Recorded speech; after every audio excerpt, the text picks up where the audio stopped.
welcome again to one more very exciting episode of Diversity is the Game Changer. I love connecting a little bit before with my guests and start getting the vibe. And Steve, and today with us from, of course, sunny California, and we are here sitting in Norway without sun and light ever. So I already said, no, there is no show today. He's not my friend anymore. And I sent the helicopter to take him away from the screen because maybe you will be here in the helicopter from Valerie because no, sunny show, it's not for us. No, I'm joking. Anyway, welcome my beautiful people. Today it's our second attempt, but we believe in the law of universe. So it means that it has to be today.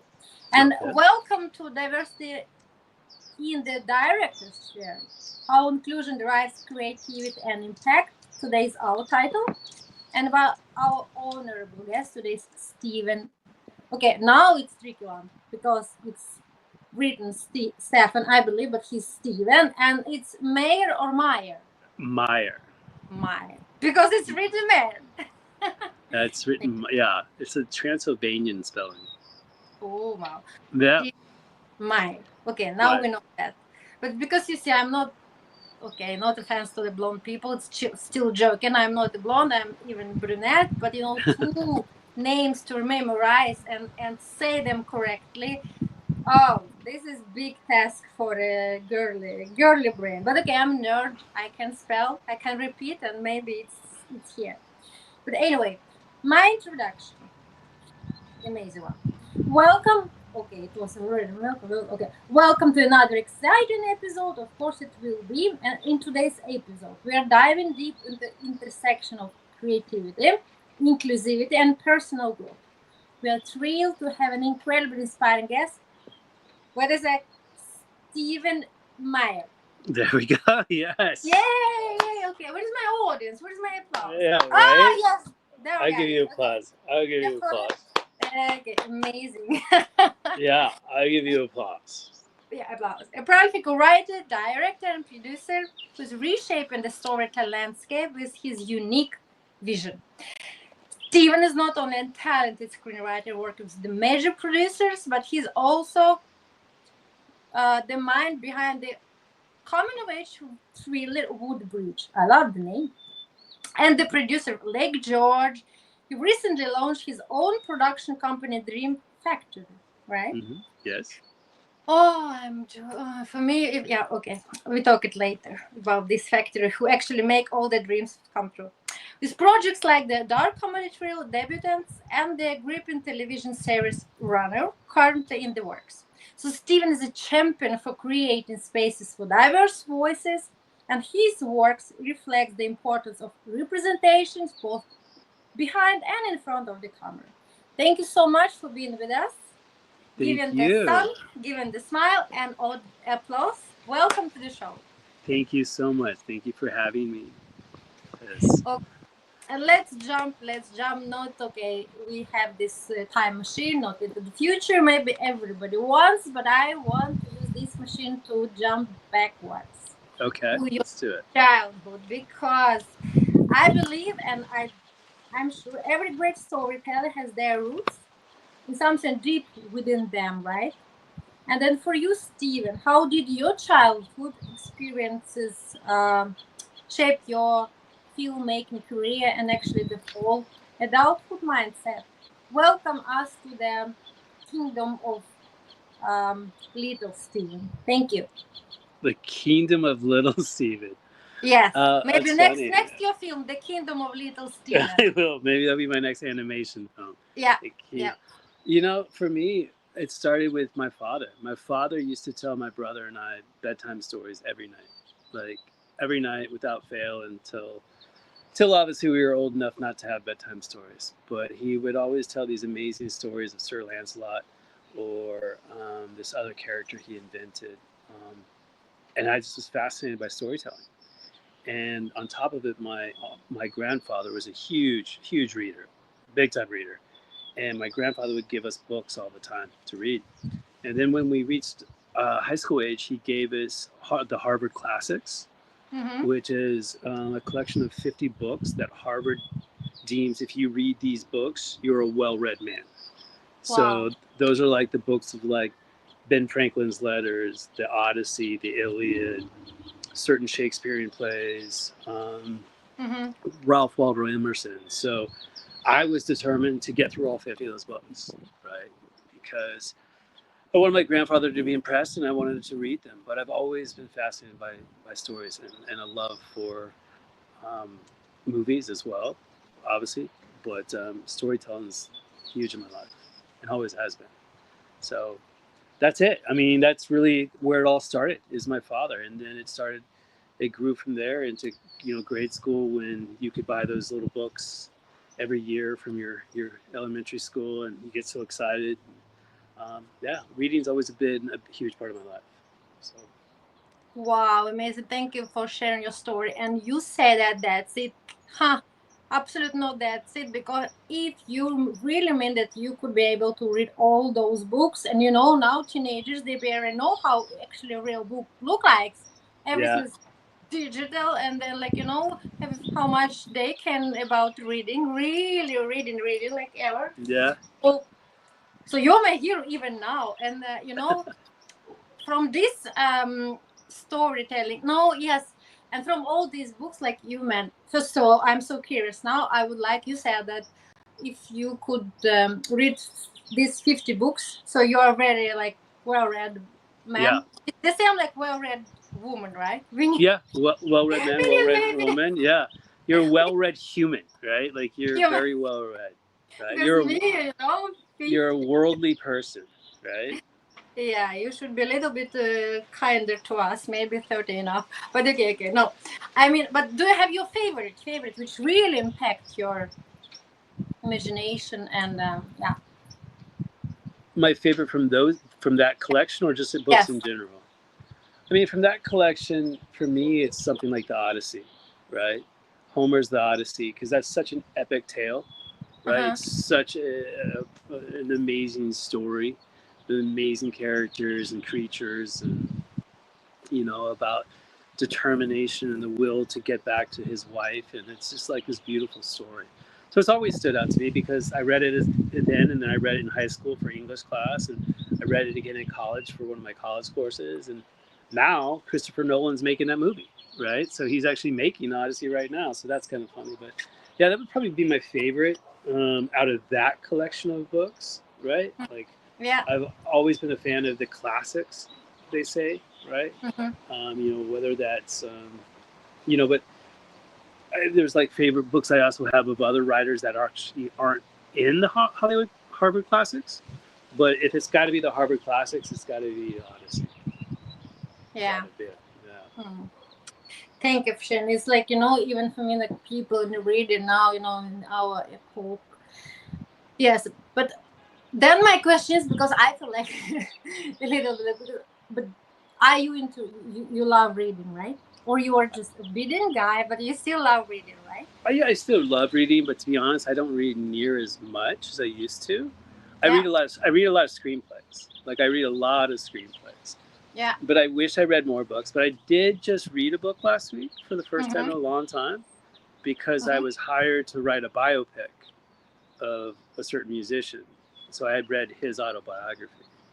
Mm-hmm. And but I wish I read more books, to be honest with you. I really do. I used to read like 2 to 3 books a week, and now I just read scripts after scripts after script, and it's very different. It's not the same. Mm. I mean, listen, I love scripts. I love a great script, but like a great book is, I just miss it. But it's hard Yeah. to dive into a good book when you've been reading or writing all day. But You what know, is the difference, like for me? What if for you, and actually, what is the difference between great book and great script? Actually, because every great book can be a great. Maybe now I'm no, actually you're now totally I'm right. Listen, I mean, you're asking 100% right. that question.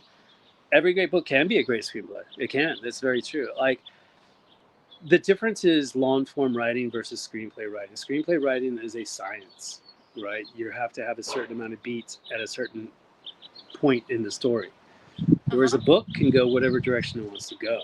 A book can have chapters that don't really say much about the story, but just we're there for more flavor, more color, right? Like take example like a book like American Psycho, right, by Bret Easton Ellis, right? If you look at the book versus the movie, it's very different. It's similar, it's the same story, but there's so much more in the book that just goes off. Like there's entire chapters about Whitney Houston and her album or something crazy. Whereas, screenplay, like I said, it's very structured, right? It has to be structured because you don't have a lot of pages to work with.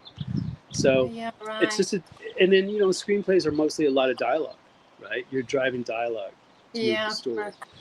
But in a book you can get really colorful language, right? Like Nabokov or any of the Russian writers like Dostoevsky or Nabokov. They're very, Hmm. very colorful in their language, right? Like I remember my brother gave me a Ben Sinister by Nabokov, and I had to like look up 9 words in the first sentence because I was like, what the? I can't even understand. I don't even understand what these words are. But like, so that's the difference, right? Um, Yeah, correct. Amazing. Because yes, that's so true. Because now it hits me that to read the book, it's so like very rich dish. Like it's some so, but to be able, right, to transform all what you can gain from your book to the film. Actually, this is the art, right? yeah, Because it film can is. be suddenly very shallow and very like and then like, oh my god, because everybody said that I would wish started to read from the book, because if Yeah, you first did the movie and you didn't, yeah, like it. But okay, anyway, but thank you so much for there, sharing. I've learned so much actually. Now my brain muscle now start working. there are some movies that to me are better than the book, though. So that Yeah, can happen, but it's like rare. what, for example, like what? Lesson Zero. Lesson Zero by Bret Easton Ellis as well. To me, the movie is amazing. Now, Robert Downey Jr. does an amazing job in that movie, but like that movie is better than the book. Okay, okay, Yeah, cool. I yeah. love like also examples, not just generalization, but yeah.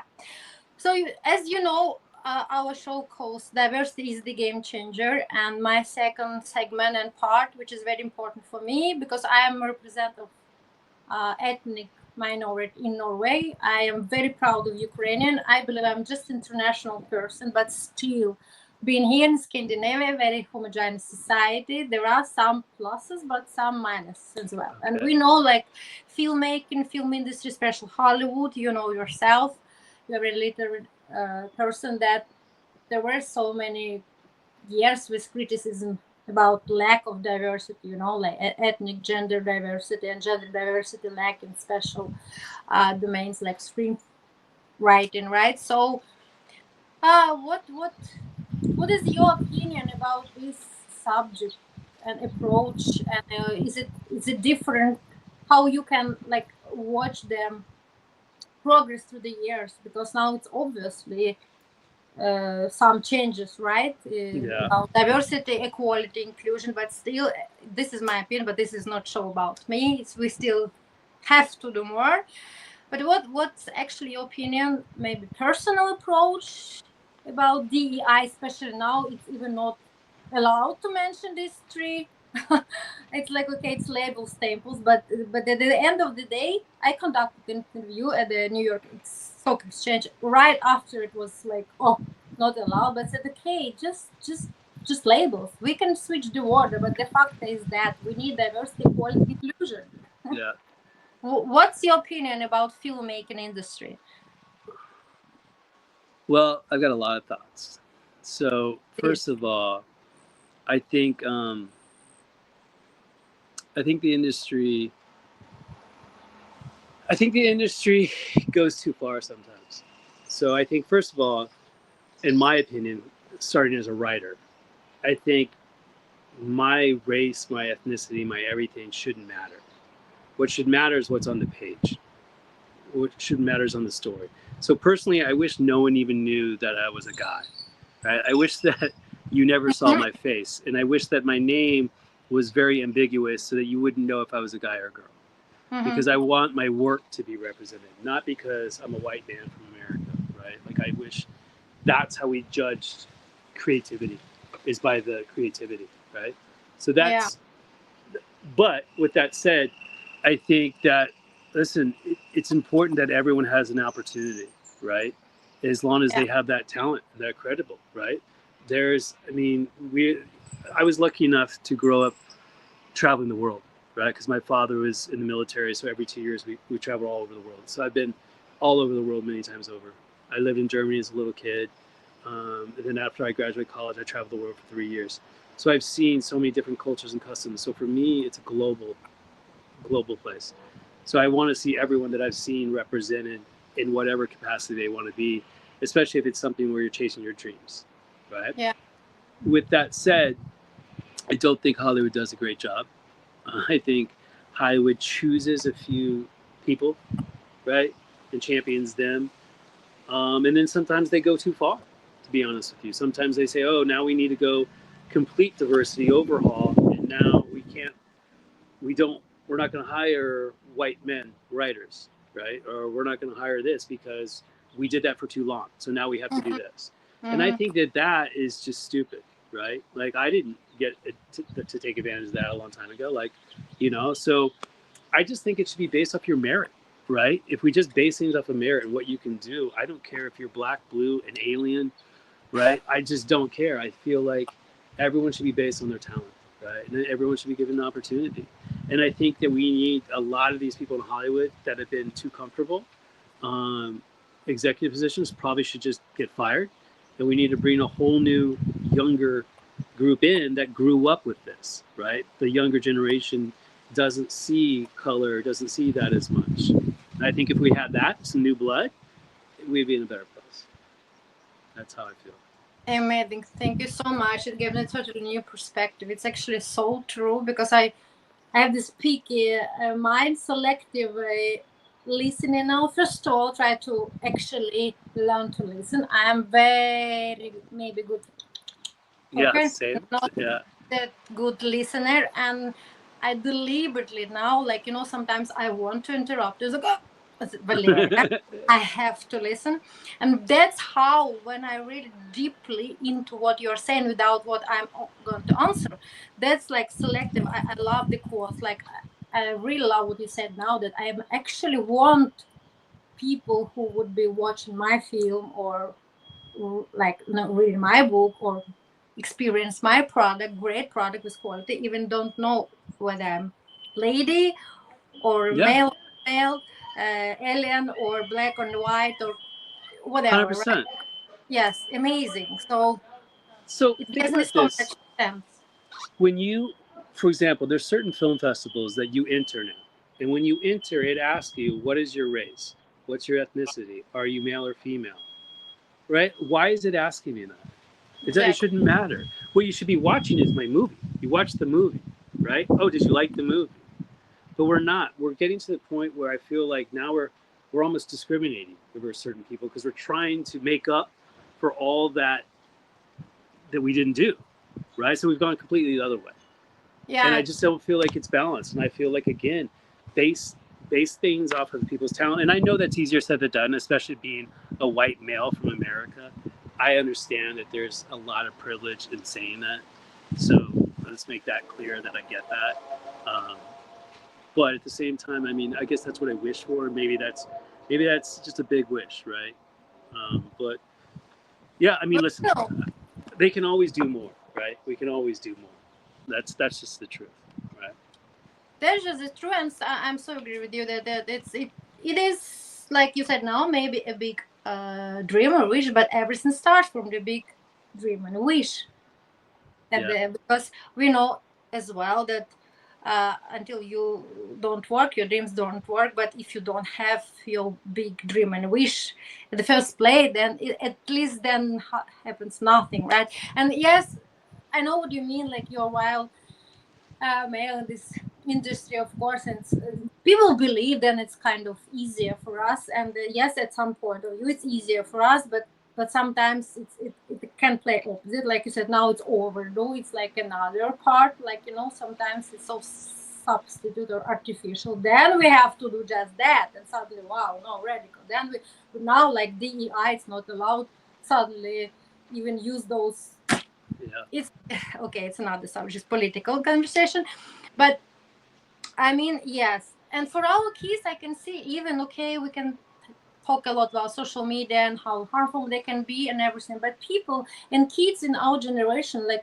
when they sit in a gaming together and evolve, and then they just maybe make some nicknames, and they like collaborate or together and making teamwork, they don't question actually that much this person. I have never 100%. seen that, and before I can choose he's my ally or not, if he's yellow and black and white, he's just Yeah. Nick or something or whatever, right? And maybe they meet each other after 1 year for the first time, but they're already the best buddies ever. Yeah. Well, exactly, So, right? So it's yeah. become like this global place, and these younger generation are much more accepting.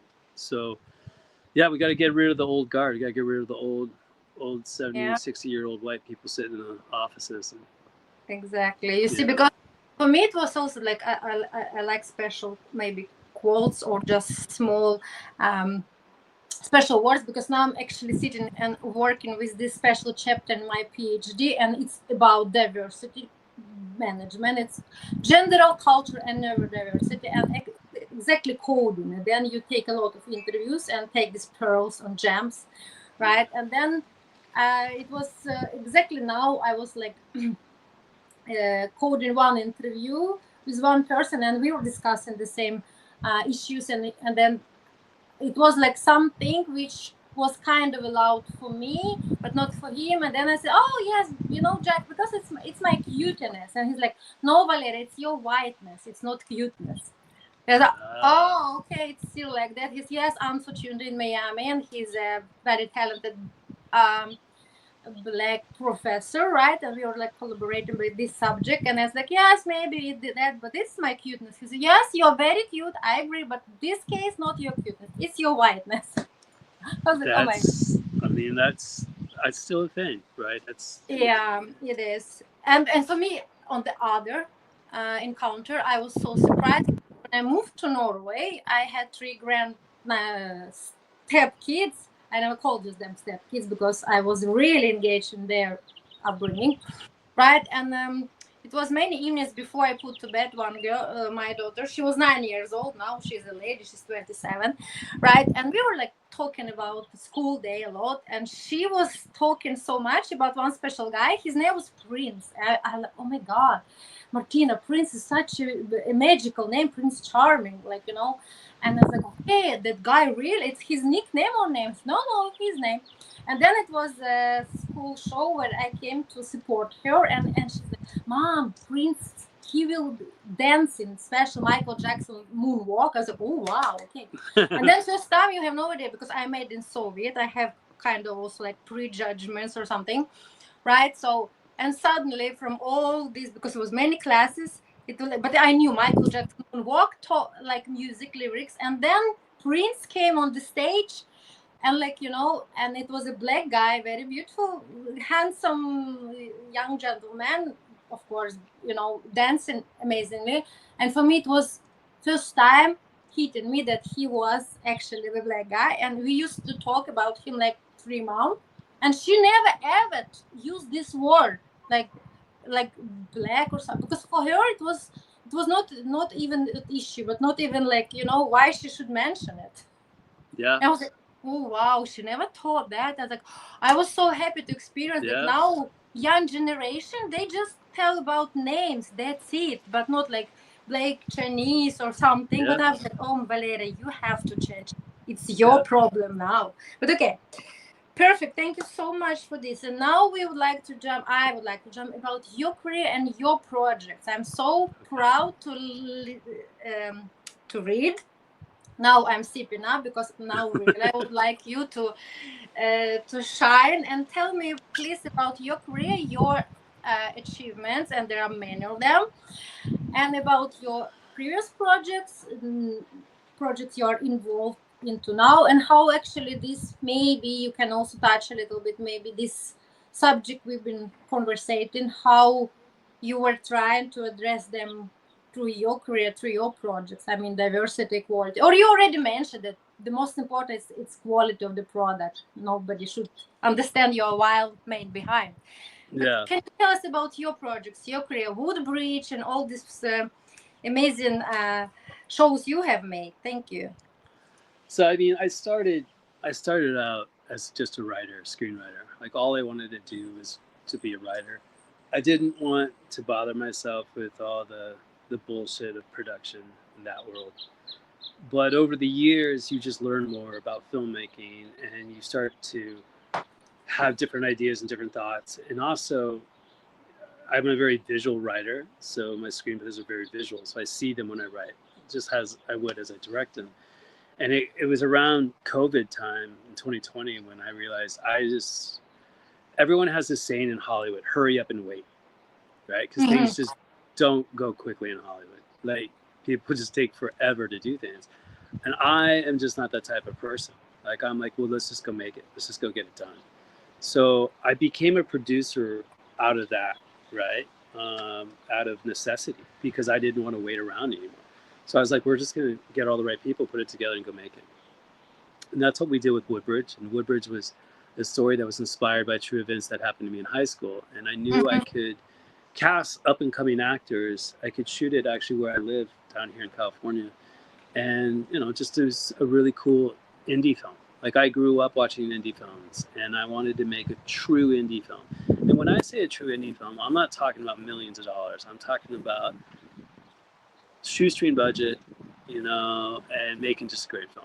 And that's what we did. And since I did that, I've started to produce and direct more, right? So now I love kind of doing it all because I know it will get done, right? It's again necessity. Like I'll go find the money, I'll put it together, and we'll go make it. So that's kind of where we're at now. So I did 2 other films 2 years ago.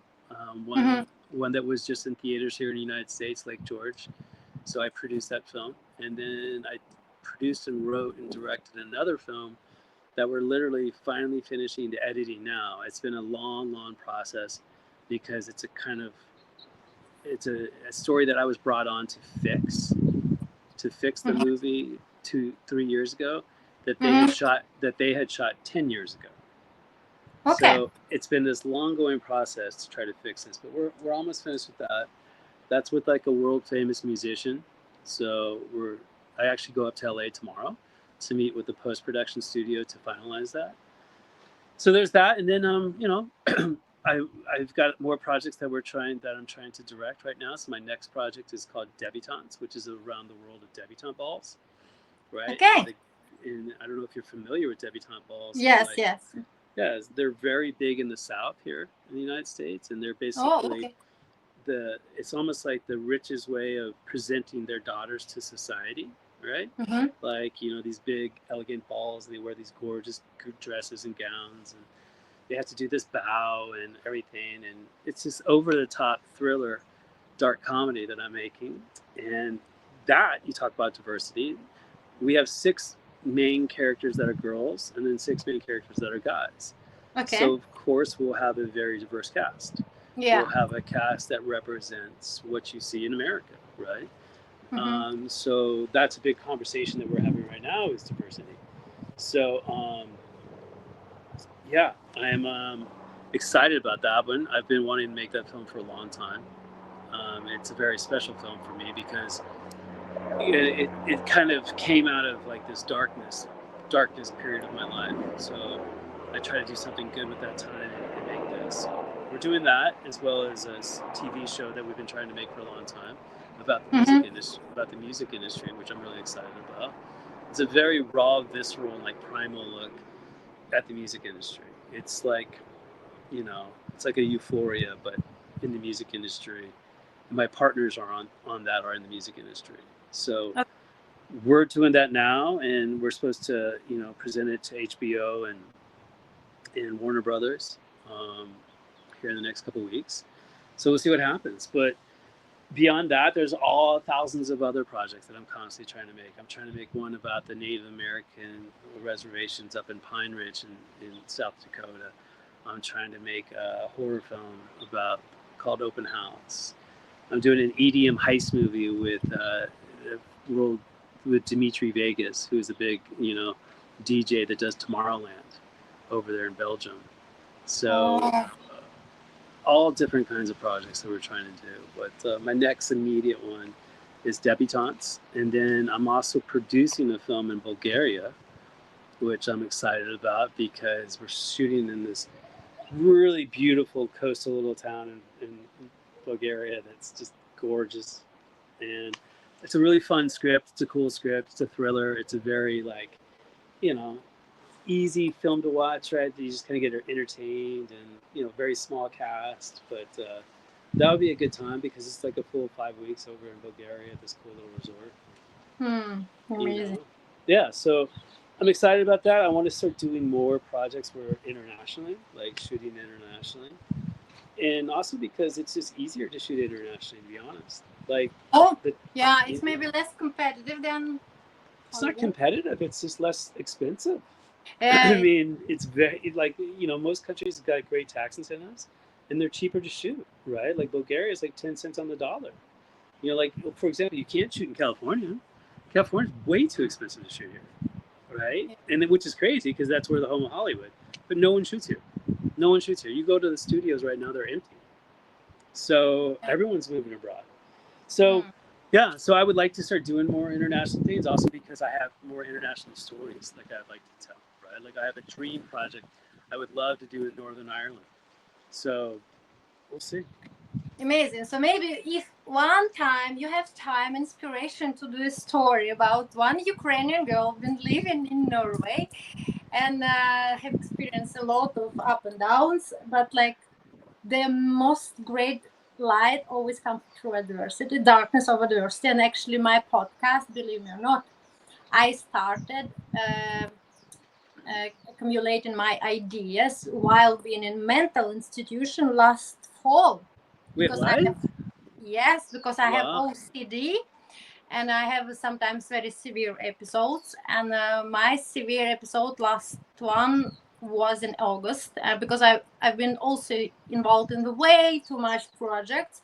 But because of the war broke out and my parents, they are from the Kherson area, which is still half of that occupied. I didn't have like 6 weeks connections with them. They were under bombing, and you know when they came, they're refugee and they're staying with me now. And I have two adopted kids from Ukraine with special needs, so I couldn't have actually put mask on me, like breathe and everything to risk my health, like in the plane. I put all this mask on them, but then you can't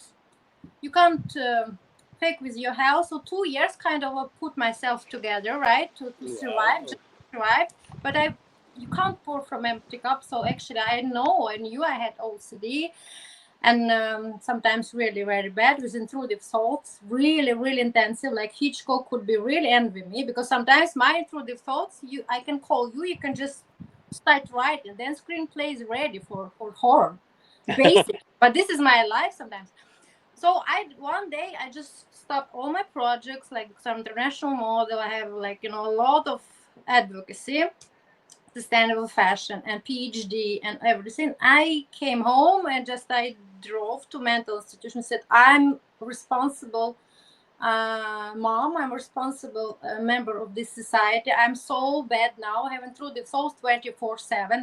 And they are slowly they're suicidal. This is my OCD. I'm not driving home now. You have to take care of Wow. yourself. And they said, no, Valeria, we don't have place for you in this hospital. I said, sorry, this is not how it should work. I'm, you see, I know I have OCD, but because intrusive thoughts, they have special character, and usually it's suicidal or damaging somebody or yourself. And I said, they're so intense, so I have no idea what kind of result I could get. So no, I'm not driving anywhere. And then they say, okay, but then we need to put you in like close hospital, mental hospital for 2 days because we don't have place here in this kind of mental rehab, which is a little bit lighter. I said, please do that. I want to be as soon as possible again strong person to take care of my elderly parents from Ukraine, which lost everything. My kids, which have special diagnosis because they adopted, because now I can't provide. So they put me in half a month. I was like just a ball from one institution to another one without one conversation. I was still intrusive thoughts, still suicidal, but because I've learned how to breathe, meditation, yoga, self-manifestation journaling like so many years. I know that. I've been living with that 15 years. So I could sample like lots of my energy. But then like they started again therapy and ever since. So and I was asked about participation in podcast by my very good friend now. He has um, the official concept magazine and podcast. Alan, he lives in Australia, and he reached out to me. Said, Valerio, international model, you are so always with strong statement. So I would like to make a very big interview about you and front cover and in podcast. And I was very honest that Alan would be lovely to help you, but now I'm so sick. I'm in mental institution. If you want to wait a couple of weeks, I'm getting a little bit better, slowly better. So we can do that. And my first podcast, but I was a guest, it was actually in mental institution. And then he told, but you should deliver the strong message. People like you can really make a change for so many out there who believe that you don't have these problems, right? Yeah. And then he told me I can help you with all this technical stuff and things. And actually, it's how my journey with podcast started. Oh, wow. And my show, yes, my first show, Diversity is the Game Changer. It's my name. And for me, it was the most important to talk about neurodiversity because OCD, ADHD, autism, dyslexia, dyspraxia, it's neurodivergence like me, who is displaying that. And people like me, 30% of population in the world just identified. Can you imagine how many people are not identified? For sure. And statistically, we have 80% more suicidal thoughts, but not just thoughts, and depression. And 60% of us actually do that because we don't pass in the neurotypical society. And 80% of people are not employed because they believe. Yeah, so it's a huge problem, which I'm so passionate advocating now everywhere. I open in every single my show. I'm talking with all people in the world, very openly, boldly. Yes, my podcast started from there. So I mean, like one day, if you were like really diverse person, I'm really like diverse XXL. Yeah. So be my guest, welcome, and we can make a great show. I mean, like also. That's why when I talk about that to Gary, he was my guest number 5. He's like, Valeria, you have to be in the field. Have you thought about career about like playing? I said, okay, I planned commercials, I planned that, but I said, my mission was to help orphanages, right, and to help my kids because they are so special. I could not devote time for me, but now they're 16 years old, and now it's my time to flourish, right? And I have all this experience now, so I have so much to deliver to the world. Yeah, I love it. I mean, listen, there's a story there about a model that gets locked up in a mental hospital, right? That's a thriller right there. Yeah, because not just but because 2 years ago it was this huge Mrs. World, which I won Mrs. World Norway. I represented Norway, and I'm not Norwegian, Scandinavian. I have very anti-actually movement in Norway. They don't support me at all because I'm not Scandinavian. I'm like fighting all this prejudice, stigma. They don't want to do anything with me at all. And I'm like kind of star everywhere in the world, but not Norway. Even I'm flying next week to Copenhagen. They love me. I have photo shoot with sustainable upcycling wedding dresses. I'm one part of conference Danish Technical University because I'm also researcher in Denmark, but not in Norway. They don't want to have it. It's crazy. And when I went there to Las Vegas, is the huge competition, the most important, the first one ever. Because now it's a lot of copycats. It's very commercial like product now, pageant. Okay. But this, which I participated, started. It's 40 years ago last year. It's the first one, which like now after Miss Universe, Miss World, everything started from there, from this couple. I know them privately. So it was like 70 queens from all over the world, right? And we had to live together and share the room, and you never know who you're sharing the room. It's like like all this conception. And Mrs. World Congeniality, which I won, it's just one prize, which actually even queens then say that it's not corrupted because it's chosen anonymously by participants. Okay. Like, you know, it's like kind of you beautiful inside out. It's not a jury, just 5 person who decide, but it's business. We know kind of who will be, right? But Mrs. Vulcan General, it's like it's not on prelim and final, but on final because it's online. It's distributed, broadcast into the America. And it's the huge hotel, the Las Vegas. They count. They open envelope and they count because we had like, you know, one day it was just a lot of interview about your platforms, like really nerding day. Yeah. And then we had Phil to suddenly it's podcast about me. Oh my god, this is so bad. It's all good. No, Steven, you see. So, okay, my last. Oh, I need to sip. I need to sip. I need to have some red flag. Like I need to have like, you know, this flash when I talk too much. 2 minutes about me. Yeah, yeah. You could get a producer. A producer would be like, stop. I was like, okay. Yeah, exactly. Exactly. So yeah. Anyway, so I'm real. So one day, if you want, this is Mrs. Wolf's cardinality 2022, 3 in the whole world, which is not appreciated in Norway. It's okay. Forget it. Anyway, but mental institution, and I started show there. It's funny stuff. It's really funny stuff. You should come talk to us when we're in Bulgaria. Yeah, maybe down. That's why when you say that is because after when war is over, and I'm sure that it is, we can shoot in Ukraine together. I know all film people in Ukraine. Okay. So we can talk about. But now it's your show, please, okay. Not about. So now let's jump but maybe it was very nice actually, kind of smooth jump into neurodiversity, which I opened way too boldly now, but actually as people, like they call us weird, awkward, those broken with diagnosis, all that stuff I've heard so many times. But what do you think? How we should then advocate about involving people like me with diagnosis? If I should apply for a playing in film industry, working in film industry or playing film, should I actually share you believe openly that yes, I'm Valeria Yartnesa, but I have OCD? You believe it will be like our society there that they can handle it, or I should hide it? I think, first of all, I think anyone that is in Hollywood that chases a dream of being in entertainment is probably a little weird, right?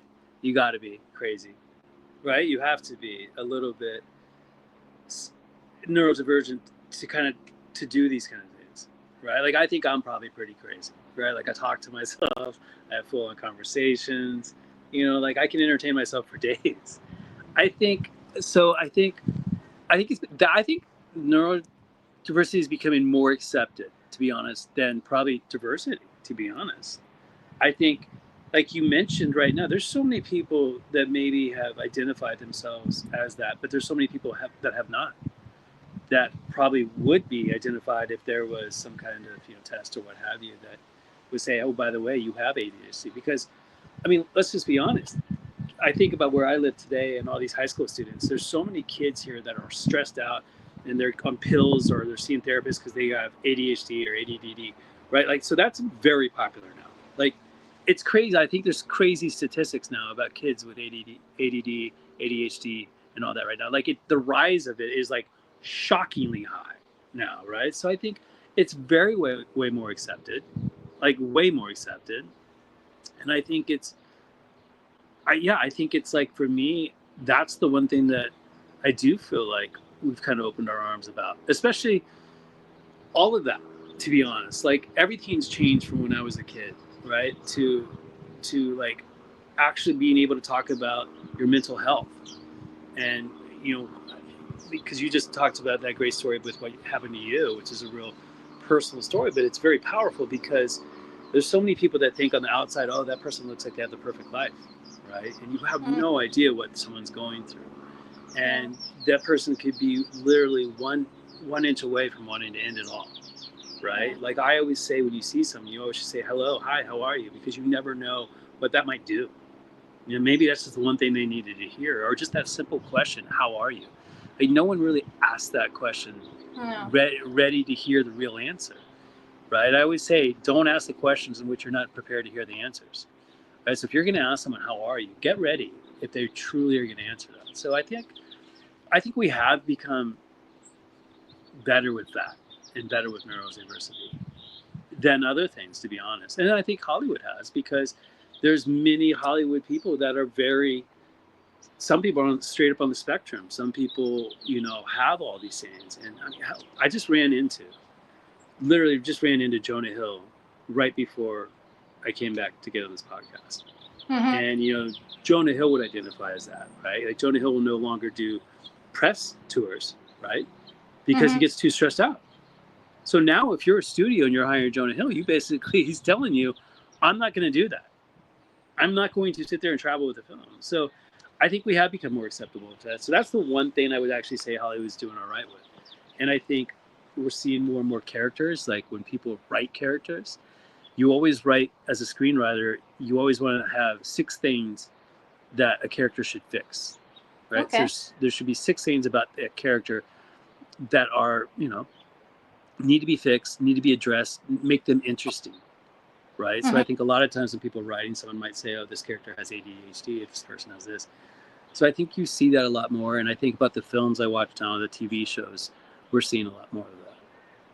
So I think we are making strides with that one. Amazing. That's the one thing that we're actually doing right. Yeah. So no, I don't think you hide that. I think you be who you have to be. Because and I especially say that now.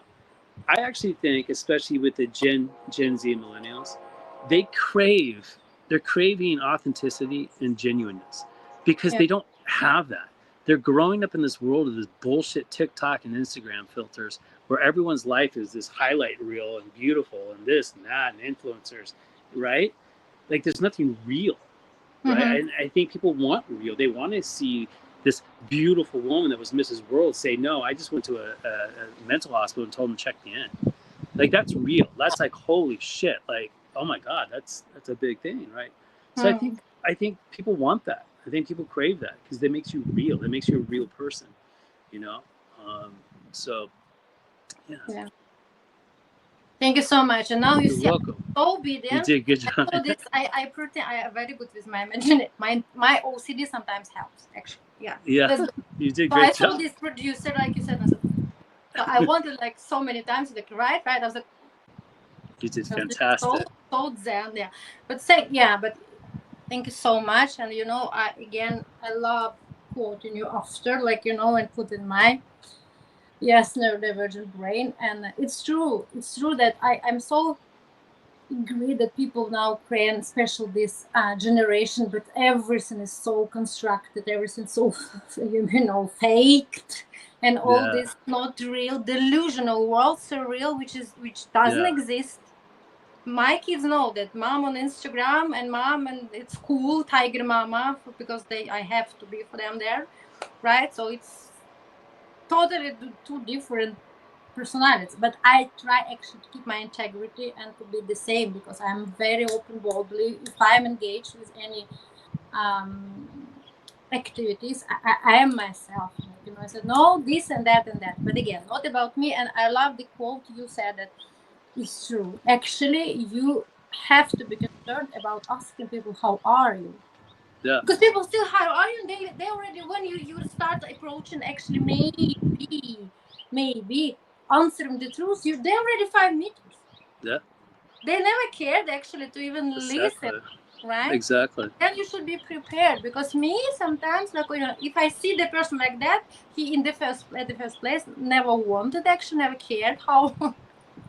It's just this, how are you? But if person kind of, I said, okay, maybe here the right conversation context, then my friends, of course, there are not many of them, but they're real friends. They exactly know how I am. They can read in my eyes if it is this period or this period, right, in my life, exactly now. And then if they ask, how are you? It's basically, well, how are you today? How's actually your... Yeah. They know how painful it can be. So we need more, how are you? We do. How are you? We do. Because I feel like people don't ask that. Or they say it's a throwaway line, right? Oh, how are you? But no one waits.